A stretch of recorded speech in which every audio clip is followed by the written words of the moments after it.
Assalomu alaykum, hurmatli uchrashuv qatnashchilari. Bugun biz Ayyoran filiali tadbirkorlar bilan uchrashuvimiz bor. Beraber 3 marta grafik asosida uchrashuv o'tkazamiz. Tadbirkorlar klientga qanaqa savol, nima tadbirkorlik qilmoqchi bo'lsa, shu savollarga javob beramiz. Iloji bo'lsa yordam beramiz. Aslida qanaqa mahsulot turlarini, nima qilmoqchi, qayerda to'xtab qoldik, shu masalalar bo'yicha sizlar bilan uchrashuv o'tkazamiz. Savollar bo'lsa, mana bitta savol beramiz. Javob berib ketishmiz. Men Petrola xalasi Sherzod beraman. Buni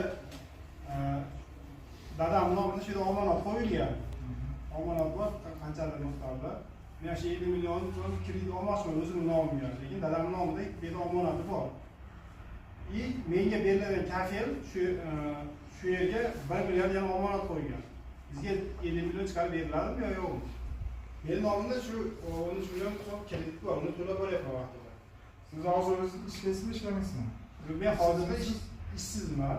Ishsiz bo'lsangiz siz nomingizga 50 million so'm kredit chiqadi, faqat oldindan shu olingan 13 million so'm kreditingizni bartaraf qilib so'ndirsangiz, sizdan keyin o'zingiz band qilishga topasiz.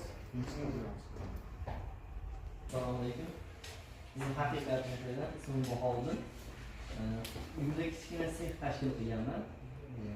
Yakka tarzda tadbirkorlik ochib, shuni o'z aylanma mablag'larini ko'paytirish maqsadida 100 milliongacha kredit oladigan bo'lsam, imtiyozli davr mavjudligi haqida. Hozir bizda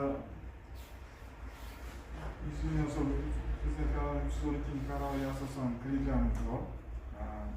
5 yilga beriladi, 2 yil imtiyozli davr bilan 3 yil qaytarish bilan beriladi. Siz bo'ladi hozir nechta ishlatasiz, nechta tikuvchi? Hozir to'rtta aylanma mablag'larni to'ldirish qiladigan bo'lsam, agar mablag' ajratilsa, shuni imtiyozdan oshirmoqchiman. Tikuv mashina olasizmi? Tikuv mashina. Tikuv mashina oladigan bo'lsangiz, hujjatlarni taqdim qilasiz. 20%lik 60 oyga sizga kredit beramiz. Tikuv mashina olasiz, ta'minotchini topasiz, ta'minot shartnoma olasiz. Hujjatlar keladigan hujjatlarni aytadigan bo'lsam, guvohnomangiz kerak bo'ladi, rahbarda pasport kopiyasi kerak bo'ladi. Keyin kadastr hujjatingiz kerak bo'ladi, sertifikat yuklangan joyingizga kadastr hujjati kerak bo'ladi. Bu qolganlarni biznes reja qilasiz. Misol 100 million so'm olmoqchi bo'lsangiz, 100 million so'mga nima qilmoqchisiz? Oxirida biznesingizda yuksalsa, foyda, zarar bilan chiqadigan nimalar bor. Birinchisi bo'lganda sizda nima so'radi? Buxgalteriya balansi, moliya naqsi, siz yaratiqda bo'lsangiz, yaratiqdagi shartnomasi bor. Shartnoma hujjatlar qo'yasiz.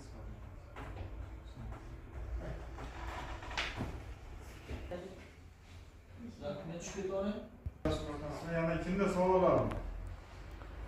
Agar savollar yo'q bo'lsa, kelgandan so'ng rahmat.